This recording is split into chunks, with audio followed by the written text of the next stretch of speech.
En avant pour être édifié sur Radio Matania. Voici la prédication. Matania Radio.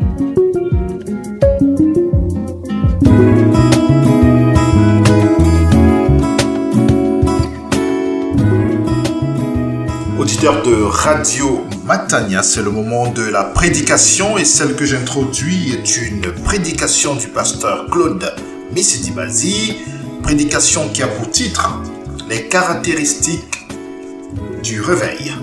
Les caractéristiques du réveil, et pour texte de référence, celui de 1 Roi, le chapitre 16 à partir du verset 29 jusqu'au chapitre 17, verset 1. Les caractéristiques du réveil, que le Seigneur vous bénisse abondamment, qu'il vous enrichisse à l'écoute de sa parole.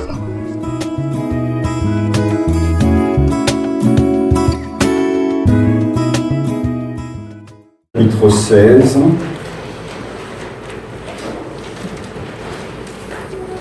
verset 29,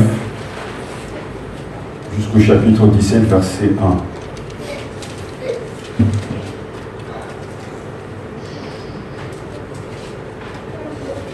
Écoutons et accueillons la parole du Seigneur.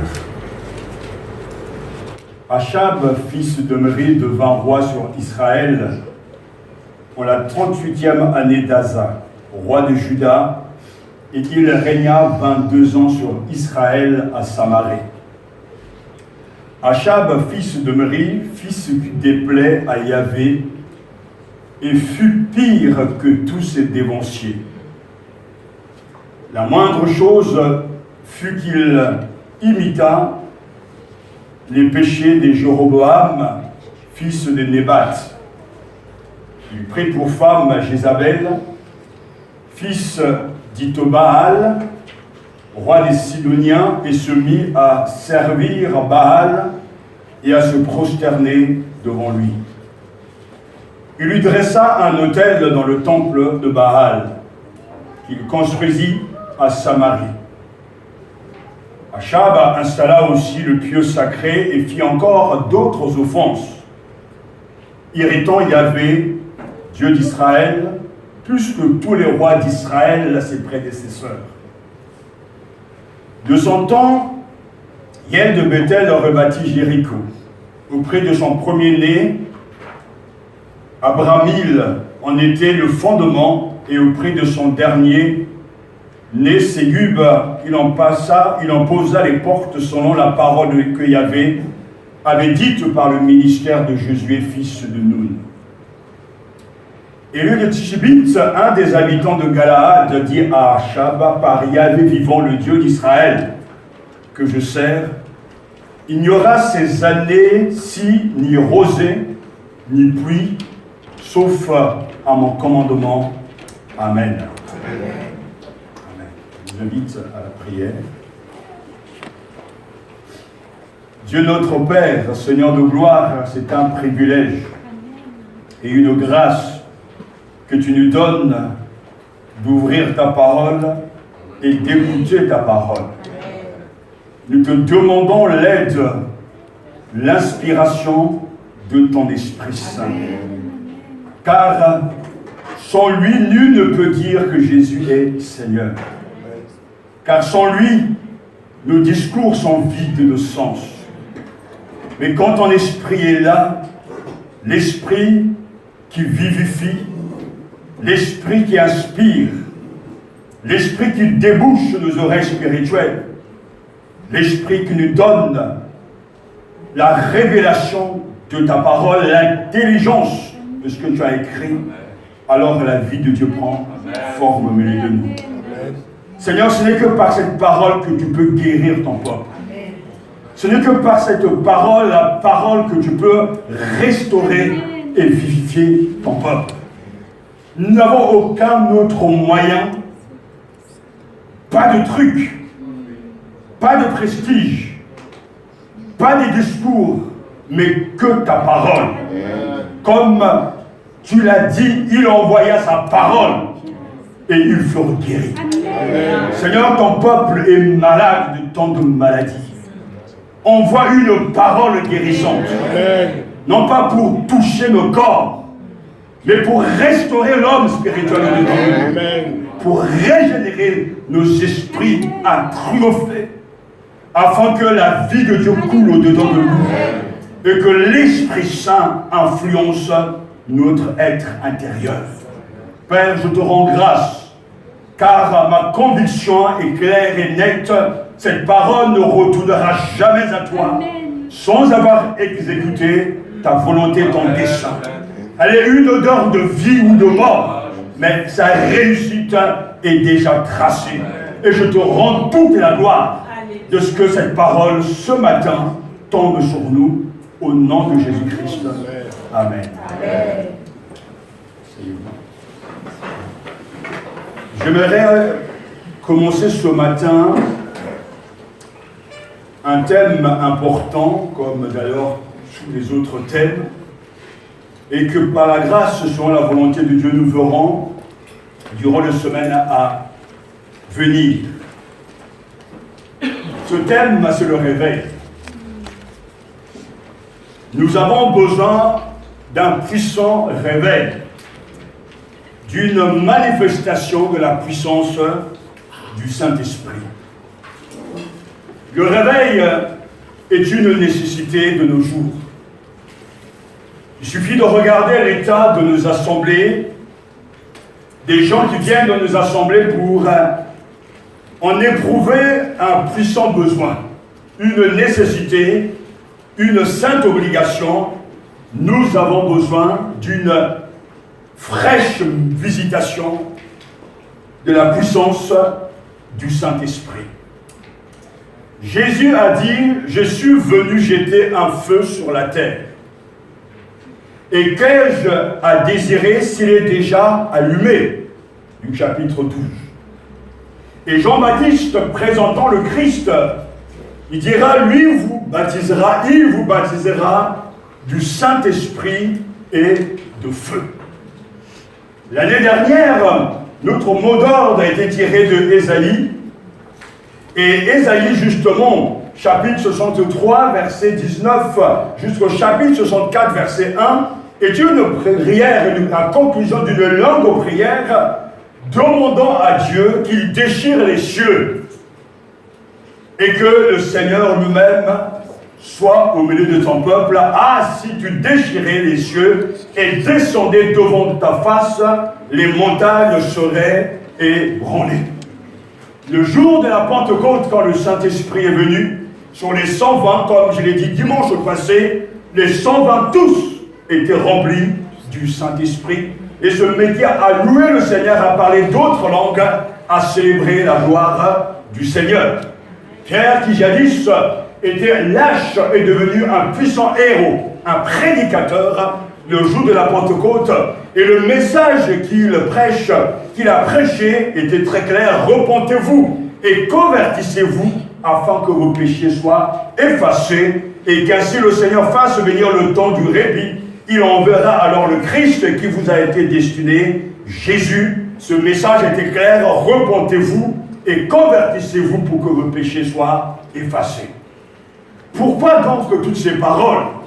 C'est que lorsque un réveil prend place, selon la souveraineté et la volonté de Dieu, il se passe des phénomènes, des manifestations que l'homme ne peut jamais produire, car c'est là l'œuvre de Dieu, le Saint-Esprit, et qui fait des choses extraordinaires.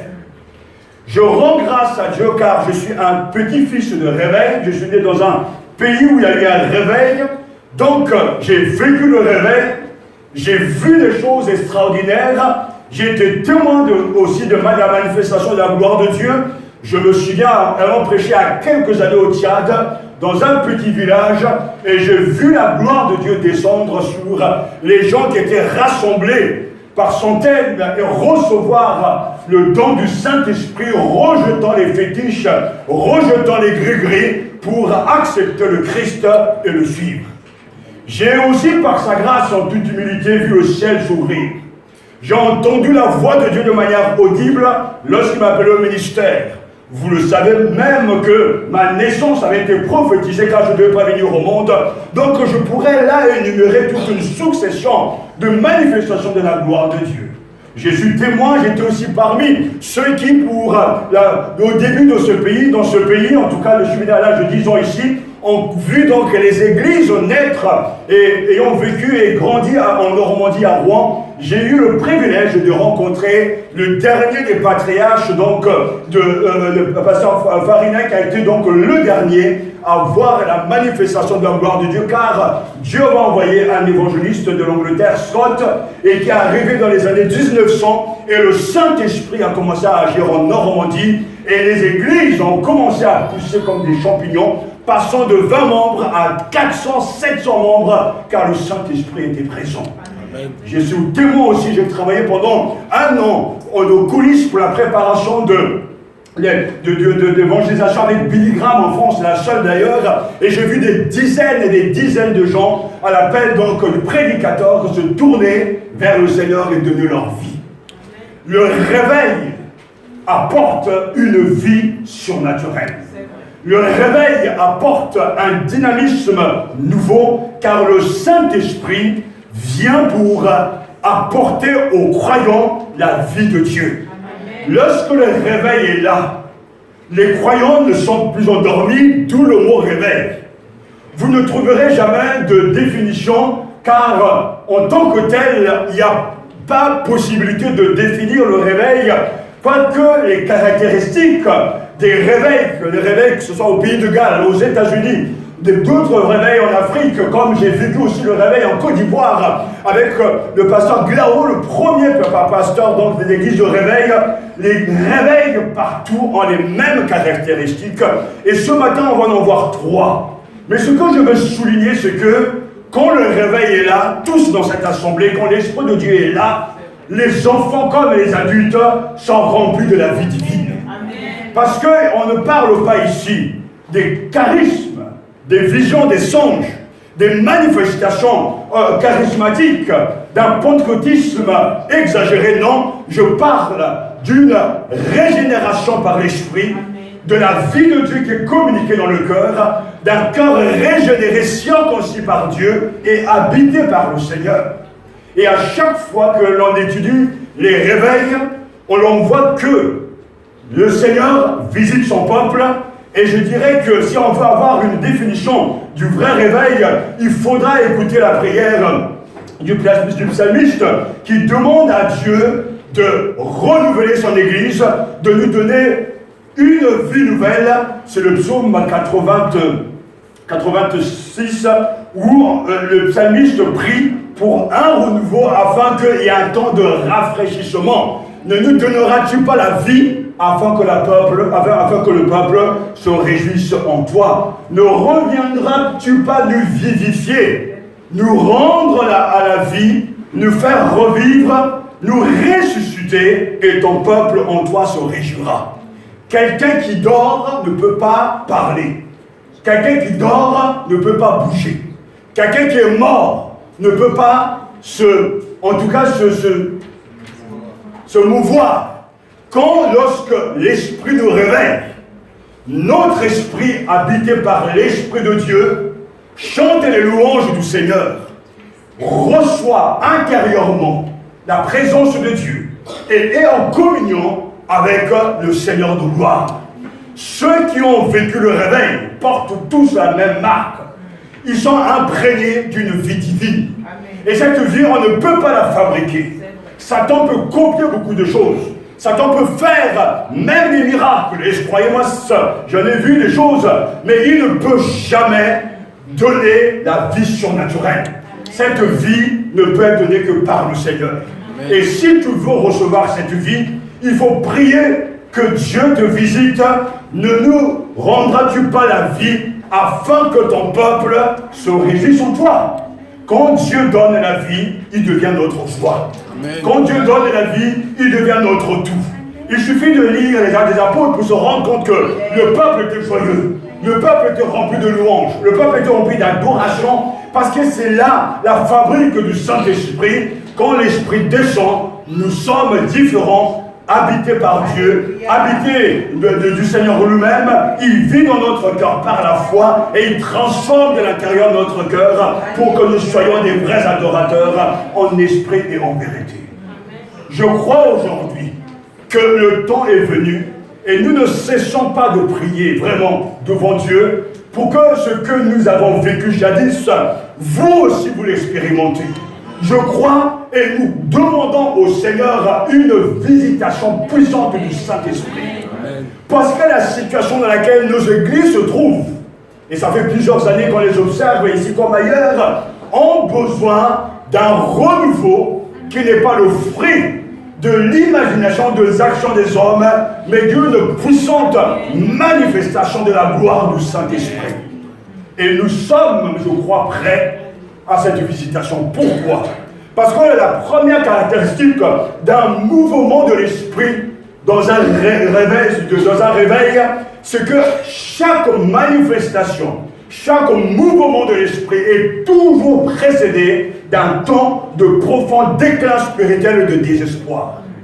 À chaque fois que l'esprit va agir, il faut d'abord regarder le contexte particulier. C'est un temps de déclin spirituel et de désespoir. C'est-à-dire, rien ne va plus.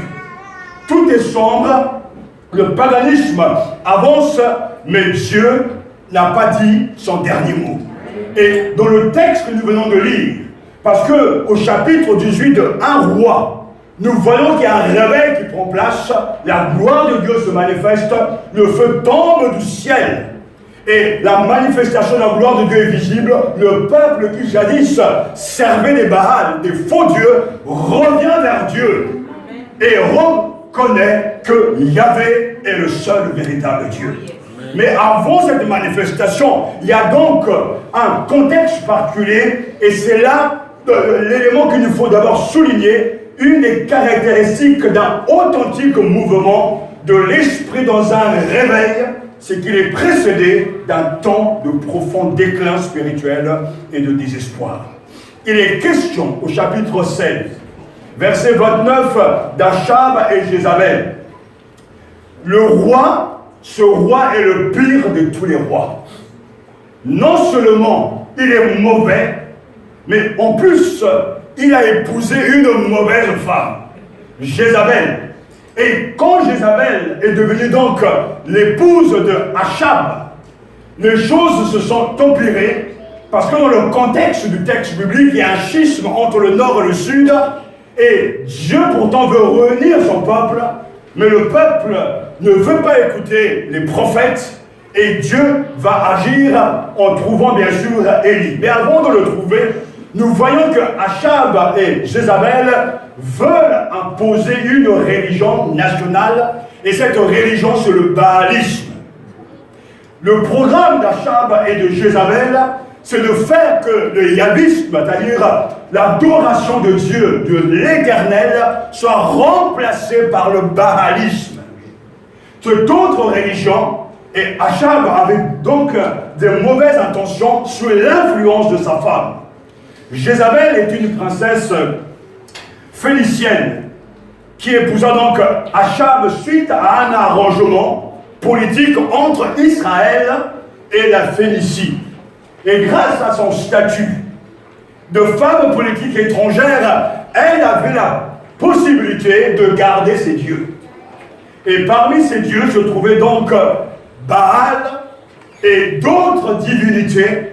En tant qu'ambassadrice donc à la cour d'Achab, elle était venue en entrant donc dans le mariage avec ces dieux, au lieu d'abandonner ces dieux-là et d'épouser Yahvé comme l'Éternel, le seul vrai Dieu. Elle est venue avec ces dieux, et comme ça arrive souvent, le mal domine sur le bien.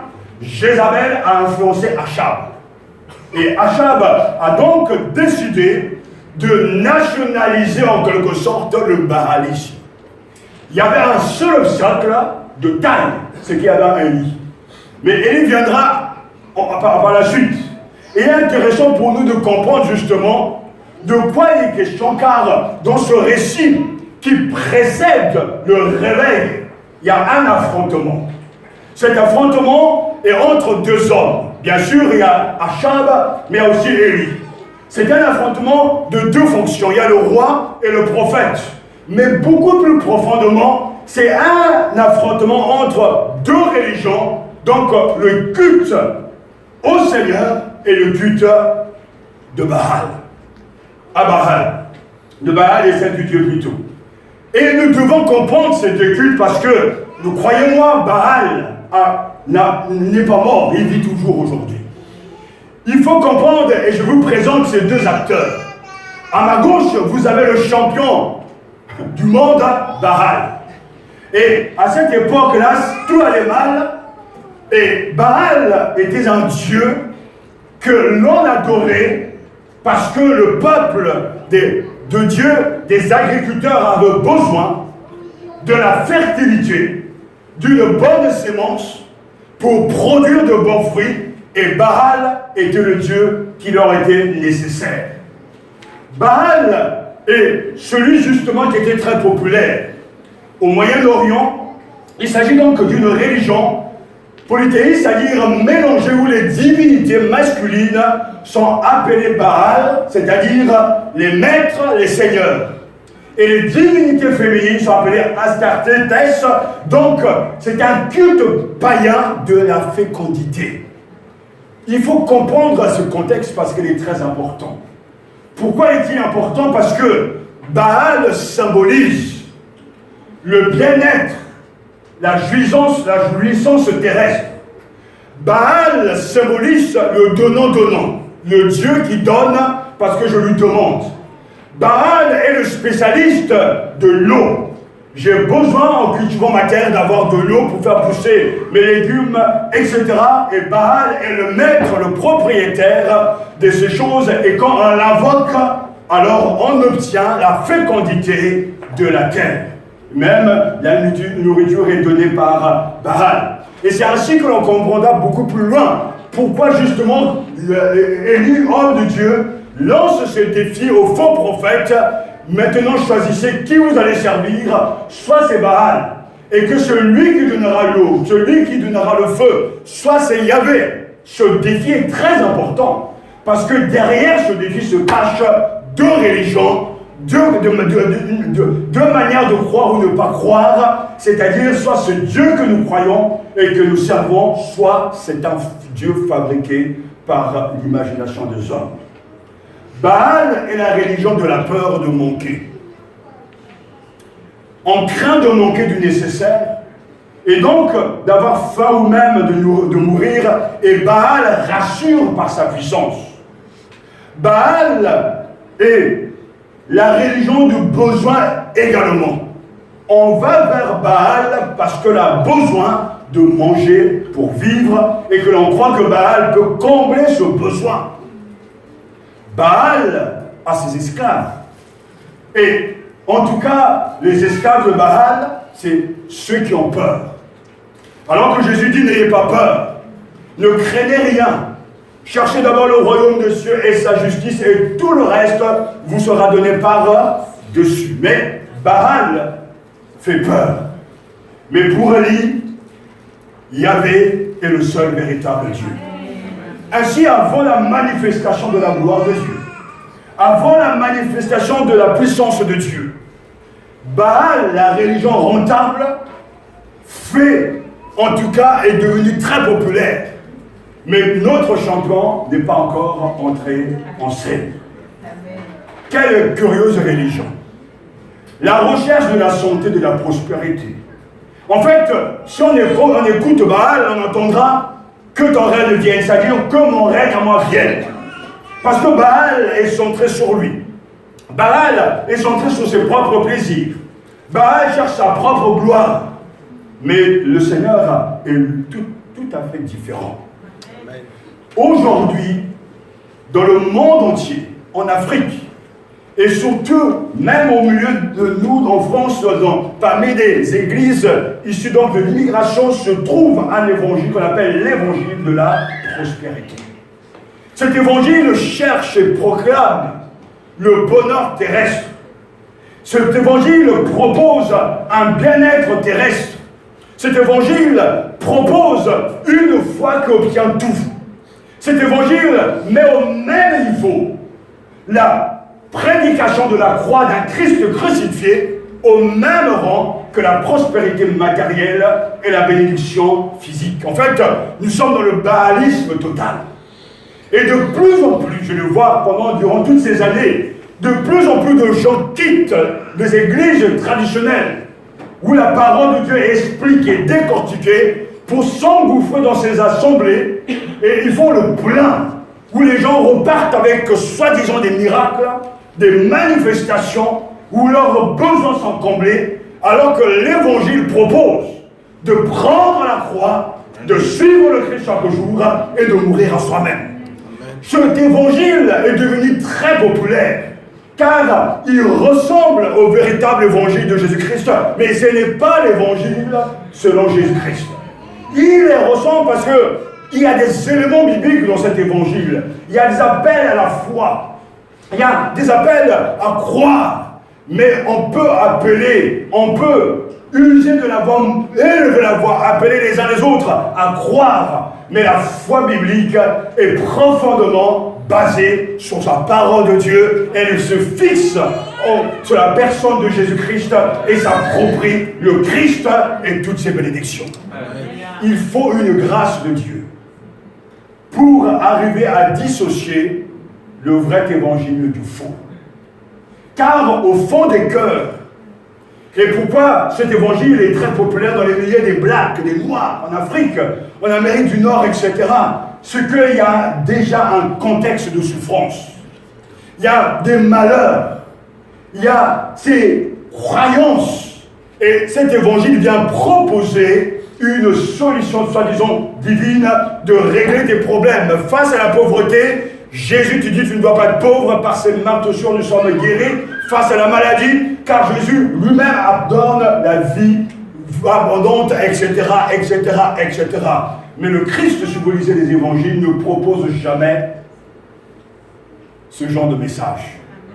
Le Christ n'est pas venu pour guérir les corps, mais il est venu donner la vie éternelle. Amen. Il est venu pour apporter aux pécheurs le pardon de leurs péchés. Amen. Il est venu pour leur dire, mon royaume n'est pas de ce monde. Et qu'il est plus magnifique de se réjouir, de savoir que vos noms sont inscrits dans le livre de vie, que de voir des démons être chassés, parce que tout ça, ça va passer. Et ce qui est important, c'est d'être réconcilié avec Dieu. Le baalisme, aujourd'hui, fait le plein. Et il y a 2 jours, mon épouse m'a montré une vidéo d'un homme qu'on a attrapé en Afrique, qui était parti en train de voler dans un tombeau. Mais au lieu d'aller la nuit, il est parti le jour. Et quelqu'un l'a repéré. Donc ça a été l'émeute et il s'est fait vraiment lyncher. Parce que c'est d'abord scandaleux et ça ne doit jamais se faire. Et quand on lui a posé la question, mais qui t'a demandé de le faire? Et qu'est-ce que tu vas faire avec ces os? Il a répondu, c'est le pasteur qui me l'a demandé. Mais quel genre de pasteur? Les pasteurs qui font des pactes avec Satan pour avoir la prospérité numérique, faire des miracles. J'ai vu des miracles, j'ai prié pour des gens qui n'avaient pas d'enfants et Dieu a guéri. J'ai vu des gens se guérir. Avec le Seigneur, il n'y a pas de truc. Il y a une parole de Dieu, il y a une promesse, il y a la prière, il y a la foi. Et j'aimerais aussi vous dire que Dieu ne guérit pas toujours. Il peut aussi guérir par la voie médicale. Les médecins, les médicaments, c'est quand même Dieu qui guérit. Mais il peut ne pas vous guérir. Et ça n'a rien à voir contre la foi. Bien au contraire, tu peux avoir une grande foi et ne pas être guéri. Tu peux avoir une grande foi, comme les femmes de la Bible, et ne même pas procréer, avoir d'enfants. Et ce n'est pas du tout une malédiction, non. C'est que Dieu est souverain. Il fait ce qu'il veut, et à chaque fois qu'il le fait, c'est qu'il a un plan. Mais aujourd'hui, il y a des miracles se font. Je ne veux même pas citer ces prédateurs que j'ai rencontrés en Angleterre, au Portugal, qui faisaient des miracles, qui distribuaient des choses, des huiles, etc. Le baalisme fait le plein. Alors que nous avons des conventions à 10 000 personnes, et qu'après la convention, après donc la conférence générale, il y a des ateliers. Les ateliers de guérison sont remplis à craquer. La salle de 3000 places est déjà pleine à craquer. Et la salle où l'on scène l'écriture, comment expliquer la Bible, comment lire la Bible, il y a quelques joies qui traînent là-bas. Aujourd'hui, c'est une réalité. L'évangile ne fait pas le plein. Là où on ne parle que de Jésus, et on s'attarde sur la parole de Dieu, on ne fait pas le plein. Parce que le baalisme continue de manière vraiment répétée à faire un travail de fond. Mais bénissons Dieu, car tous ne dorment pas. Il y a des gens qui sont réveillés et qui savent que même si Satan travaille, à un moment donné, tout ça s'arrête toujours. En 20 ans, presque 25 ans, j'ai vécu pas mal de choses. J'ai vu des manifestations charismatiques, soi-disant, le rire de l'esprit, qui a commencé au Canada et qui a débarqué en France. Après, ce sont des attouchements. Après, c'est carrément l'onction que l'on distribue. Certains, comme vont se dévêtir pour jeter leur costume. Certains même distribuent carrément des petits bouts de paille, etc. En fait, Satan a une bonne entreprise, une usine de fabrication des choses pour amuser la galerie. Mais à chaque fois, depuis que l'Église existe, l'Église a toujours été attaquée. Les hérétiques et les hérésies n'ont jamais cessé de naître, mais tout le temps ils meurent. Parce que Dieu veille sur sa parole. Amen. Et si ce matin tu es venu, c'est que Dieu te parle. Tu es peut-être malheureux, malheureuse, mais ton bonheur ne se trouve pas dans la résolution de ton problème. Ton bonheur, c'est d'abord d'être réconcilié avec Dieu. Amen. De recevoir son pardon, de recevoir la vie éternelle. Et d'avoir cette assurance que Dieu est devenu ton Père. Amen. Si Dieu, dans sa grâce, le permet, il te donnera la force, la sagesse de régler les autres problèmes. Mais s'il ne le fait pas, il te donnera la joie, la sagesse, la paix, le calme, la sérénité, afin de faire face aux vicissitudes de la vie. Ne épouse jamais le baalisme. Ne suivez jamais l'esprit de Jézabel, qui veut absolument débarrasser la nation du véritable Dieu. Mais comme, je dirais, on n'a pas besoin de Jézabel parce que l'homme se fabrique lui-même ses propres dieux. Depuis toujours, l'homme est un fabricant d'idoles. Il s'est toujours façonné des dieux pour leur donner la gloire de Dieu. Il suffira de lire Romains chapitre 1. Donc d'un côté, Baal. Mais de l'autre côté, il y a eu une réaction de la part de Dieu. À ma droite, frères et sœurs, notre champion, Élie. Amen. Mais avant que Élie entre en scène, la Bible nous dit que il fit encore d'autres offenses, irritant le Seigneur Dieu d'Israël. Pour arriver à irriter Dieu, c'est qu'on doit avoir un paquet de choses graves. Parmi tous les autres rois, ses prédécesseurs, personne n'a fait pire que Akab. Non seulement il était grave, mais il a augmenté la gravité dans le mal. Il va placer un poteau sacré. Par toutes ses actions, il irrita le Seigneur, le Dieu d'Israël, plus encore que tous les rois d'Israël qui l'avaient précédé. Donc là, on s'attendrait justement à ce que Dieu sanctionne. Mais ce qui est étonnant, c'est qu'on peut avoir des politiques, des hommes politiques très méchants, mais ils durent longtemps au pouvoir. Ce qui est très étonnant, parmi tous les rois qui ont précédé Achab, Achab est celui qui est resté le plus longtemps au pouvoir, 22 ans. Qui dit mieux? Pensez à vos présidents en Afrique. Pourquoi Dieu laisse-t-il faire? On s'attendrait justement à ce que Dieu l'enlève une crise cardiaque et c'est fini. Une maladie, un cancer et c'est fini. Mais Dieu, non, laisse faire les choses. Et pendant ce temps, il y a un peuple qui souffre. Il y a un peuple qui prie. Je me souviens quand je suis parti à Brazzaville, j'allais faire donc une étude avec les choristes et un frère m'a dit venez voir la fin du pasteur, c'est bien ce que tu avais dit, mais tu sais, moi je ne prie plus. Ça fait des années que je prie, je suis fatigué. Et j'entends ce cri-là. Et Dieu l'entend. Parce que pour le Seigneur, c'est tellement facile d'enlever quelqu'un. Mais il laisse faire les choses. Il a laissé faire Hitler. Et tant de dictateurs, il laisse faire les choses parce qu'il veut d'abord accomplir sa volonté, mais il a aussi un plan pour éduquer son peuple. Car lorsque on sert Baal, on s'accroche à Baal pour les biens qu'il nous donne. Mais quand on sert Dieu, on veut le servir non pas pour les biens qu'il nous donne, mais parce qu'on l'aime lui. Amen. Ça, c'est la foi. Et même s'il ne bénit pas, je croirai toujours en lui. Amen. Et quand notre champion entre en scène, c'est là la réaction de Dieu. Élie débarque. Il y a une phrase, il dit tout. Élie le Tibite de Galaad dit à Achab, et cette parole est terrible, par Yahvé vivant, le Dieu d'Israël que je sers, il n'y aura ces années-ci ni rosée ni pluie, sauf à mon commandement. Alléluia. Élie est notre champion. Et lorsque l'on veut voir un réveil puissant, il y a un temps de déclin, mais durant ce temps, Dieu trouve toujours quelqu'un. Amen. Toujours. Un serviteur qui va devenir l'instrument de Dieu, dans les mains de Dieu, une servante, pour extirper de son sommeil le peuple de Dieu et pour que le peuple retrouve sa raison de vivre. Élie veut dire mon Dieu est Yahvé.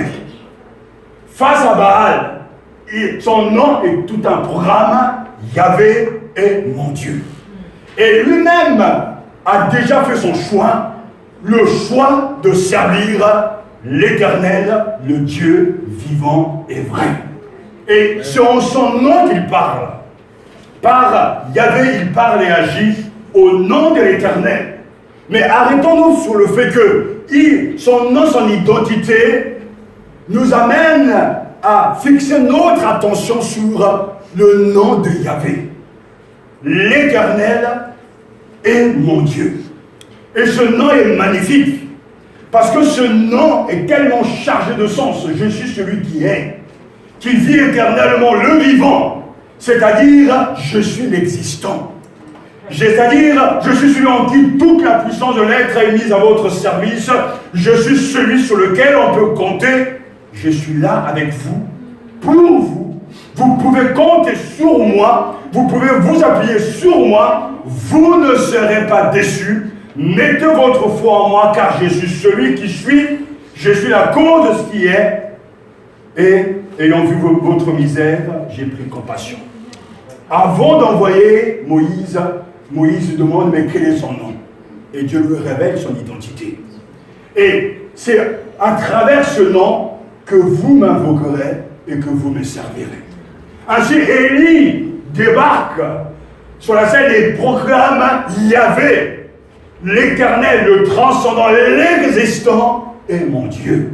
Et sur ta parole, il n'y aura pas de pluie jusqu'à ma parole. Est-ce que vous vivez ce genre de choses? Est-ce que vous avez une communion avec le Dieu vivant et vrai? C'est dans un contexte de réveil. Le tableau est sombre. Rien ne va plus. Le peuple de Dieu suit les Baal. Le béni soit Dieu. Il y en a qui n'ont pas plié le genou devant Baal. Et ça a toujours été comme ça. Et ça sera toujours comme ça. Dieu n'a pas besoin d'un grand nombre de gens pour agir. Dieu ne cherche pas une armée, on le voit dans l'Ancien Testament. Des fois même, il doit diminuer le nombre d'intervenants, de guerriers, parce que toute la gloire va leur revenir. Mais je veux croire que Dieu cherche dans cette génération un homme, une femme, un jeune garçon, une jeune fille, qui aura été travaillé par le Saint-Esprit, dont le cœur aura été circoncis, et en qui habitera l'Esprit Saint qui va motiver et diriger sa vie. Et quand il se tiendra devant le Seigneur, en train d'intercéder, là où le Seigneur entendra. Amen. Nos églises se vident. Les réunions de prière ne sont plus fréquentées. De plus en plus des gens ont un semblant de vie chrétienne. De plus en plus les gens épousent le paganisme, les pensées post-modernité de ce siècle. C'est-à-dire l'autosuffisance et l'orgueil. surtout l'orgueil de diriger sa propre vie selon ses envies. De plus en plus, les gens vont de gauche à droite. De plus en plus, les gens lisent de moins en moins la parole de Dieu. De plus en plus, les gens ne viennent pas aux études bibliques. De plus en plus, ce que jamais j'avais vu il y a 30 ans en France, je le vois. Les dimanches de culte étaient remplis. De plus en plus, les gens travaillent le dimanche, suivant la mode du monde. Et on nous fait croire qu'il faut vivre selon son temps, selon le modernisme. Et que surtout, il faut être tolérant. Mais Dieu est-il tolérant lorsqu'il donnera les 10 commandements et que le 7e jour est le jour du Seigneur? Non, Dieu n'est jamais tolérant. Ça, c'est le paganisme, c'est le baalisme. On a érigé, fabriqué un Dieu selon son image. Et en toute humilité devant mon Dieu, je le dis, oui, la vie de l'esprit que je vois ne ressemble à rien à ce que nous avons vécu. Parce qu'il y a 20 ans, 25 ans, à Port de la Chapelle, dans le 16e, quand nous avons ouvert des églises, il y avait une autre vie, il y avait toujours les mêmes pécheurs, mais il y avait eu une manifestation de Dieu qu'on ne voit plus de nos jours. Les gens ne venaient pas au culte pour dormir, les gens ne manquaient pas au culte, on était empressés chaque jour férié, chaque moment, on profitait pour passer des temps en veillée de prière, nuit et jour à intercéder. Et Dieu a permis que les églises s'ouvrent, ça et là, et que sa gloire soit vue. Mais comme dans tout réveil, il y a un temps où ça monte, il y a un temps où ça va baisser. Mais aujourd'hui, Dieu cherche une assemblée, un homme qui a l'esprit de Dieu et qui pourra dire Yahvé est mon Dieu. Et croyez-moi, même s'il est seul, il sera toujours plus fort que tout le reste. Parce que Dieu sera avec lui. Et ce que Élie est en train de faire, plutôt ce que Dieu fait au travers d'Élie est remarquable. Si Dieu est véritablement Dieu vivant, ailleurs, rien ne peut nous rassasier, sauf sa personne, sauf sa gloire. Par Yahvé vivant, le Dieu d'Israël que je sers, il le dit très clairement. Le Dieu que je sers, mais c'est le Dieu d'Israël qui a une relation avec Israël. Donc Israël a un Dieu réel, vivant. Et il dit ce que certains pensent être vrai et qui n'est pas vrai, car Élie ne dit pas le Dieu qui existe. Non! Il dit le Dieu qui est vivant. Il y a une marge entre le fait de dire que Dieu existe et de dire que Dieu est vivant, ce n'est pas la même chose. Car quand on parle d'un Dieu qui existe, ce n'est que de la théorie. Mais lorsque l'on proclame que Dieu est vivant, ça veut dire que Dieu a agi dans nos vies. Et que Dieu agit encore maintenant. Et qu'il fait des choses extraordinaires. Que Dieu voudrait se révéler à vous. Et que vraiment il y a un puissant réveil. Et que ce réveil, la gloire de Dieu soit palpable. Parce que la pluie de l'Esprit va tomber pour inonder, pour remplir les cœurs, afin qu'il y ait une joie, une louange débordante, une puissante manifestation de la gloire de Dieu. Et je sais que Dieu entend ce que je suis en train de dire. Car on ne s'en sortira pas, les églises et les gens que je vois ne peuvent pas s'en sortir sans une manifestation de la puissance de Dieu. Permettez-moi d'être humble, mais suffisamment. Je n'ai jamais autant prêché de ma vie comme maintenant, mais pourtant, c'est pour ça, cette période particulière que je vois que les gens ne répondent pas à la parole de Dieu.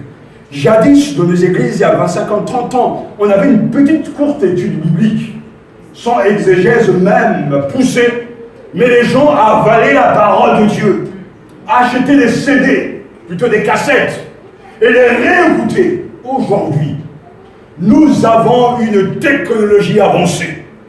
Hier soir, je lisais encore le travail des réformateurs, sachant que tout ce que Calvin, tout ce que Luther ont pu écrire sans ordinateur, des années à rechercher, mais pourtant le peuple cherchait Dieu de tout son cœur. Aujourd'hui, on a des ordinateurs, on a des programmes, on a des moyens remarquables pour écouter la parole de Dieu, mais je n'ai jamais vu autant de manque de profondeur des croyants qui fréquentent nos assemblées.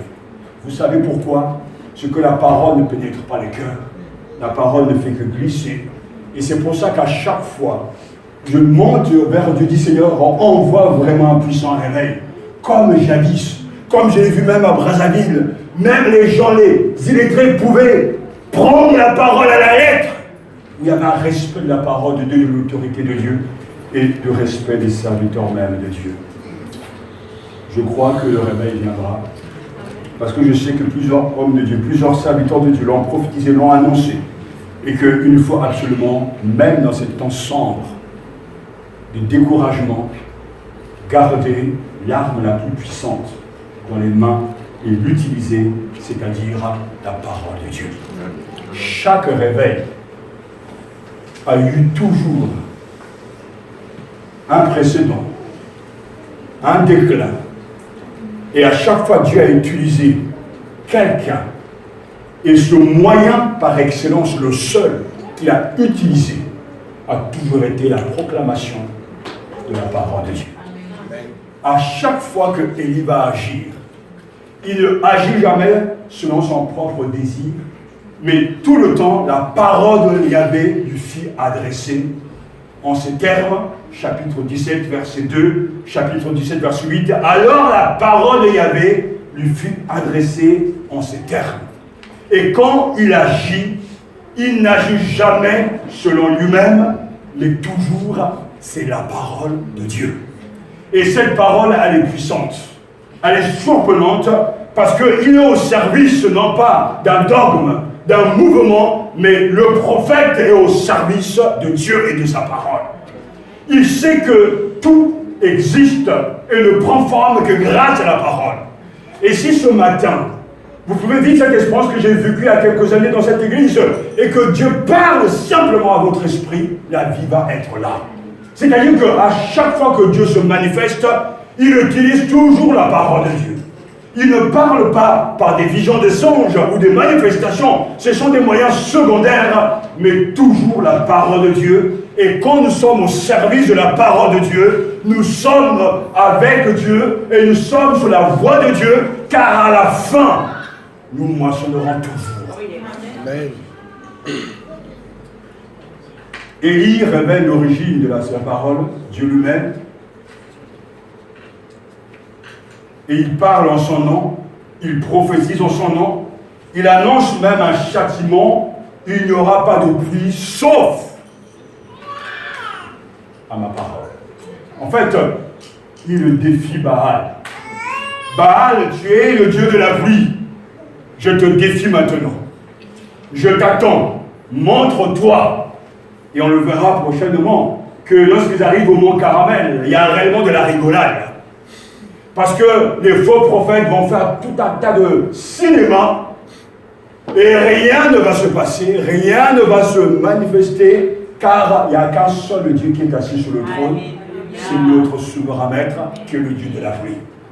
En fait, il y a quelque chose de vicieux et de malsain avec Baal. Parce que Baal fait croire que c'est lui qui pourvoit à nos besoins. Baal fait croire que si nous avons à manger, si nous avons de la nourriture, c'est parce qu'il est derrière. Comme Satan sait prendre la gloire de Dieu et vouloir absolument faire croire aux gens que celui qui est derrière. Non, notre Dieu est l'unique souverain. Si nous avons de la nourriture, si nous sommes en bonne santé, si nous avons l'intelligence d'étudier, d'avoir des diplômes et du travail, ce n'est pas parce que vous êtes capable, c'est parce que Dieu vous l'a accordé. Amen. Alors il faut être reconnaissant et humble, parce que tout nous vient de Dieu. Amen. Baal fait croire que c'est par ta force, c'est par ta réussite. Vous n'entendez pas là le langage de Satan, c'est par toi-même. Sors de toi-même, tu peux t'accomplir toi-même. Le langage que l'on entend en sociologie, sors, tu prouves-toi, marche, bi, bi, bi, bi. Sois, deviens, bouge, impose ta loi, montre ton caractère. Ça, c'est le langage. Tu fais plaisir aux gens, tu deviens un chef. Alors tout d'un coup, un grégalais, un paresseux, un timide, ouais, moi je suis un chef, moi aussi je suis un Superman. Et dès qu'il y a une petite épreuve, le Superman tombe par terre.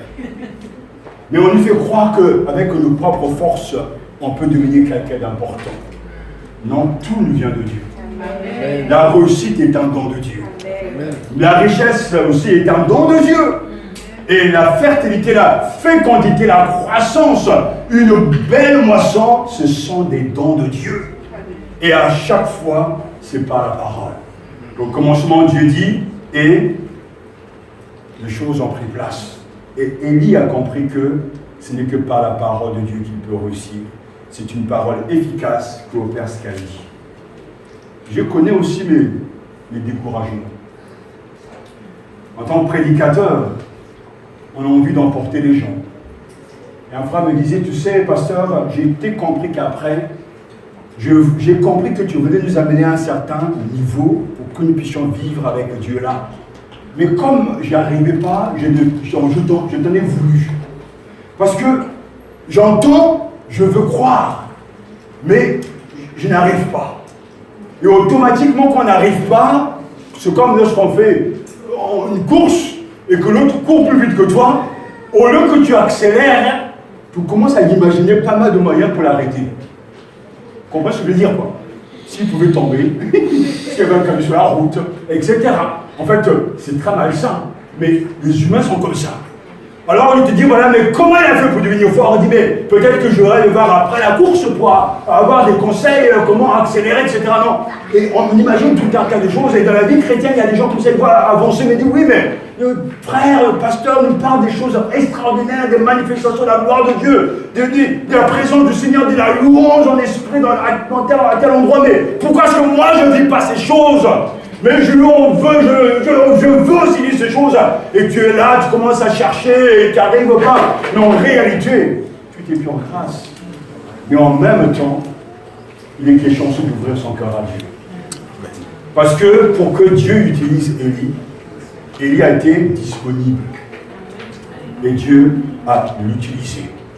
Et en l'utilisant, il a pris le temps d'écouter Dieu avant d'agir.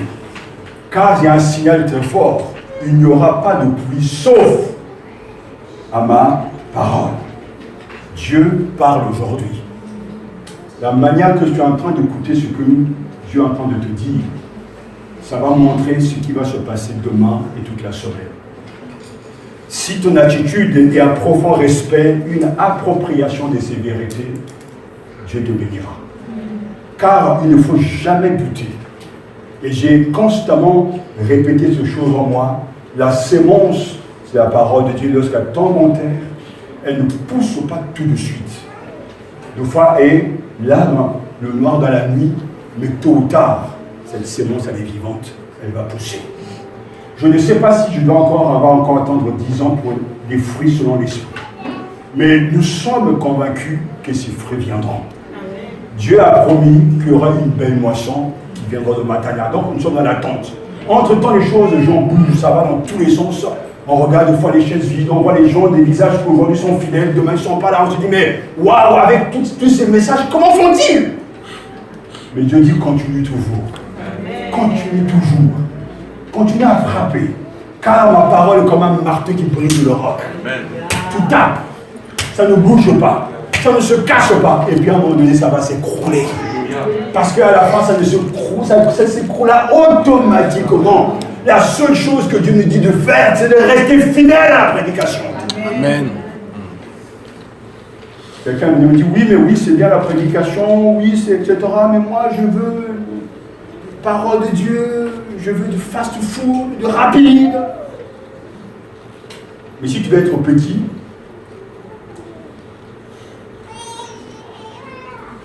alors il faut manger des fast-food.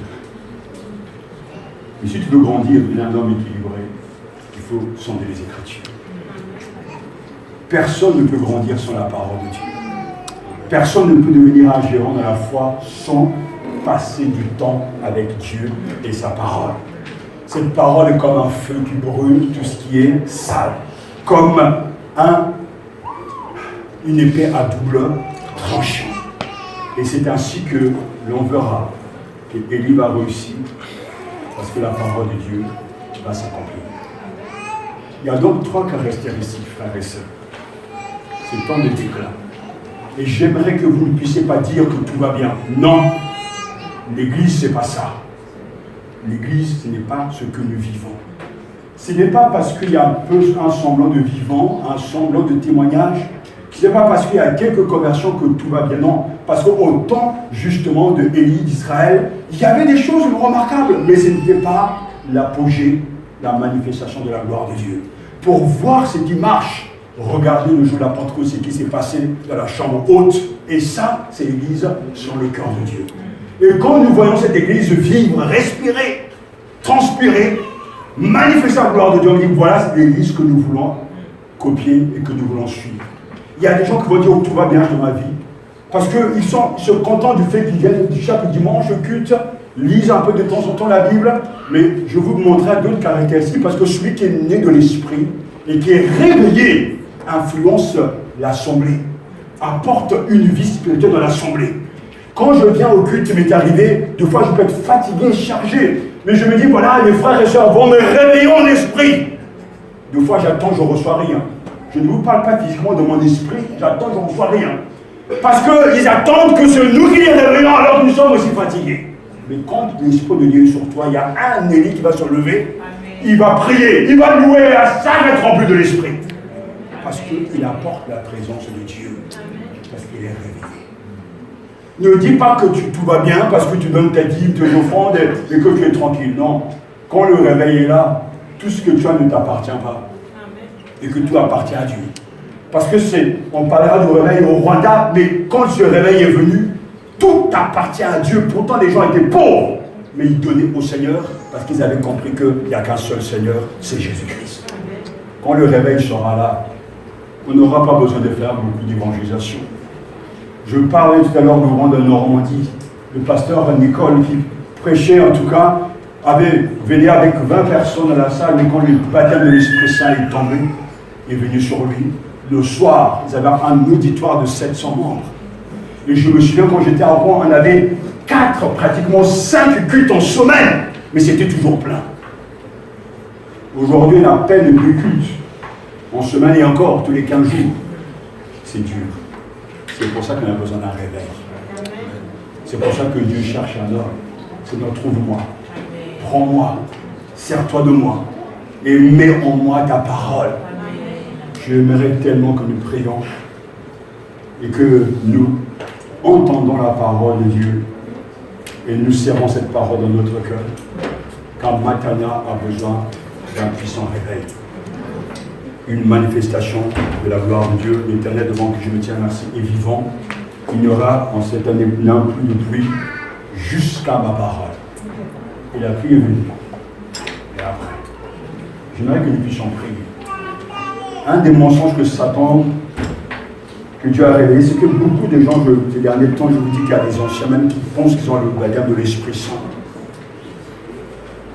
Parlent pas en langue, ils n'ont pas une influence par les autres, ils n'ont jamais amené vraiment une âme au Seigneur, ils n'ont jamais vu des vies se transformer en leur présence.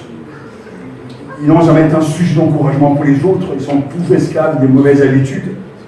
Et à chaque fois, ils se dorlotent, ils se contentent de leur vie médiocre en disant voilà, ça c'est la vie chrétienne, j'ai mes péchés, j'ai mes tares, j'ai mes défauts, mais je demande pardon au Seigneur, mais pardonne. Je prie même pour mes responsables, chaque responsable, nous prions que le feu de Dieu soit sur vous, parce que Élie est vraiment le prophète du feu.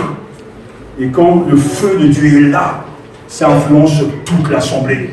Ils sont capables de discerner les manœuvres de Satan et tous les rôles de la prière, de la puissance de la louange, et influencer. La manière que de vivre cette foi, de dormir, d'attendre, d'être de l'attentisme, c'est pas ce que le Seigneur veut. Il veut un puissant réveil. Quelque chose de divin arrive, Seigneur, et nous voulons prendre le temps vraiment de répondre à cette parole de Dieu, parce qu'il n'y a que le Seigneur qui peut faire ça, par son esprit, grâce à son esprit. Alors, chantons ce cantique, justement, souffle sur moi, parlons de l'Esprit Saint, qu'il y ait vraiment un souffle nouveau de l'Esprit dans cette assemblée, et que vraiment, ce lieu devient vraiment comme un phare pour le reste des autres assemblées, quelque chose qui va arriver ici, qui va nous contaminer les enfants, les adultes, les responsables, que ce soit des hommes de prière, des hommes puissants dans la louange, des hommes vraiment qui apportent la vie divine et pouvoir toucher le voisinage.